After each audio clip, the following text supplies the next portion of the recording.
اعوذ باللہ من الشیطان الرجیم بسم اللہ الرحمن الرحیم واتبع سبیل من اناب الی صدق اللہ العظیم وصدق رسولہ النبی الکریم الامین ونحن علی ذلک لمن الشاہدین والشاکرین والحمد للہ رب العالمین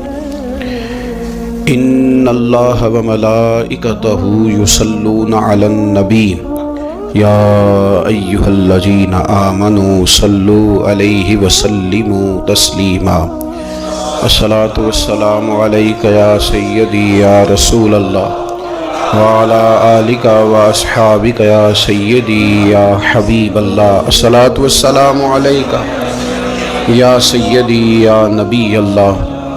وعلی آلک واصحابک یا حبیب اللہ۔ حمد و صلاۃ کے بعد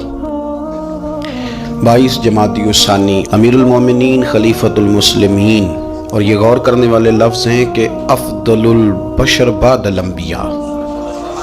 خلیفہ اول بلا فصل حضرت سیدنا ابو بکر صدیق رضی اللہ تعالیٰ عنہ کا یوم وصال ہے۔ دنیا کے اندر کچھ لوگ ایسے ہوتے ہیں جو ہر معاملے میں قائد اور لیڈر ہوتے ہیں، جن کا درجہ ہمیشہ امامت کا رہتا ہے، جو لوگ دنیا کے اندر ہمیشہ مقتدا اور پیشوا کی حیثیت سے جانے اور پہچانے جاتے ہیں۔ اور دو قسم کی دنیا کے اندر قیادتیں ہوتی ہیں، ایک قیادت ہوتی ہے سیاسی انقلابی ملی قومی، ایک قیادت ہوتی ہے روحانی، ایک قیادت ہوتی ہے فکری، ایک قیادت ہوتی ہے اس طرح کی کہ بندہ کچھ کر جائے اور لوگ اس کے پیچھے پیچھے چلیں تو ان کی تربیت ہوتی رہے، وہ یقین کامل کی دولت بانٹتا رہے، اس کو دیکھنے والے، پڑھنے والے، سننے والے جب بھی اس کے قریب جائیں ان کے اندر کوئی ذوق ہی بیدار ہو، جب بھی اس کو سنیں، اس کو دیکھیں تو ان کی طبیعت میں کوئی نیا نکھار ہی پیدا ہو۔ حضرت ابو بکر صدیق رضی اللہ تعالیٰ عنہ کی قیادت کا عجیب رنگ ہے کہ اگر ملی قومی عالمی قیادت والے ان کے پیچھے چلیں گے تو انہیں بھی بڑی خیرات ملے گی۔ وہ دلیر لیڈر، وہ دلیر رہنما کہ جنہوں نے منکرین زکوٰۃ کے معاملے میں اور عقیدہ ختم نبوت کے تحفظ کے لیے یہاں تک اعلان کر دیا کہ بھئی یہ کام میں ضرور کروں گا، چاہے میں مدینہ شریف میں اکیلا رہ جاؤں مدینہ منورہ میں، اور جنگل کے درندے آ کے میری بوٹیاں نوچ کے لے جائیں، تو پھر بھی قیادت چونکہ میرے ذمے ہے تو میں سب کچھ قربان کر کے بھی دین متین کا تحفظ کروں گا۔ یہ ہے ان کی وہ قیادت جس کے پیچھے پھر لوگ چلے۔ لیکن ایک تو یہ تاریخ ہے کہ ایک مضبوط اعصاب والے قائد، اور ایک تاریخ یہ ہے بڑے بڑے لوگوں کو دنیا میں وفادار کہا گیا، بڑے بڑے لوگوں کو عاشق کہا گیا، بڑے بڑے لوگوں کو کہا گیا کہ یہ فنا ہے اپنے محبوب کی محبت میں، بڑے بڑے لوگوں کو کہا گیا کہ ان سے بڑھ کے ادب والا کوئی نہیں۔ لیکن تاریخ لکھنے والے اور قوموں کے حالات قلم بند کرنے والے اور لوگوں کو ادب کا، عشق کا، وفا کا پیغام دینے والے جب بھی قلم اٹھاتے ہیں اور وفا کی وہ حد تک جانے لگتے ہیں تو انہیں سب سے پہلے جو نام نظر آتا ہے وہ حضرت ابو بکر صدیق کا ہے۔ وفا بھی ختم ہے، ادب بھی ختم ہے، عشق بھی ختم ہے۔ کوئی دنیا کی تاریخ جس میں ادب لکھا جائے گا وہ محتاج رہے گی کہ اسے خیرات صرف حضرت صدیق اکبر کے دروازے سے ملے گی۔ وفاداری ہو، ادب ہو، عشق ہو، جانثاری ہو، یہ لوگ بڑا کچھ دیکھ داکھ کے چلتے ہیں، لیکن اقبال جیسے لوگ کہنے لگے جس بندے نے ختم کر دی ہے نا بات، ختم بس کر دی کہ اس سے آگے ہماری کائنات ختم ہو جاتی ہے، بس وہ جناب صدیق اکبر کی ذات۔ انہوں نے لوگوں کو بتایا کہ ہماری دنیا شروع بھی مدینے والے محبوب کے قدموں سے ہوتی ہے اور ختم بھی مدینے والے محبوب کے قدموں میں۔ صدیق کے لیے ہے خدا کا رسول اور بس، ختم ہو گئی بات۔ تو حضرت ابو بکر صدیق رضی اللہ تعالیٰ عنہ کی زندگی کو پڑھنا، ان کے احوال کو جاننا، ادب والے لوگوں کے لیے، عشق والے لوگوں کے لیے، اتباع والے لوگوں کے لیے، سید عالم میرے پیارے حبیب صلی اللہ علیہ وسلم کے نقش قدم چلنے والے لوگوں کے لیے بڑا ضروری ہے۔ وہ جتنی دیر تک حضرت صدیق اکبر رضی اللہ تعالیٰ عنہ کو پڑھیں گے نہیں، سمجھیں گے نہیں، اتنی دیر تک پتہ نہیں چلے گا کہ حضور کا ادب کیسے کرنا ہے، حضور کی اتباع کیسے کرنی اور محبوب سے محبت کیسے کرنی۔ یہ ضروری کام ہے،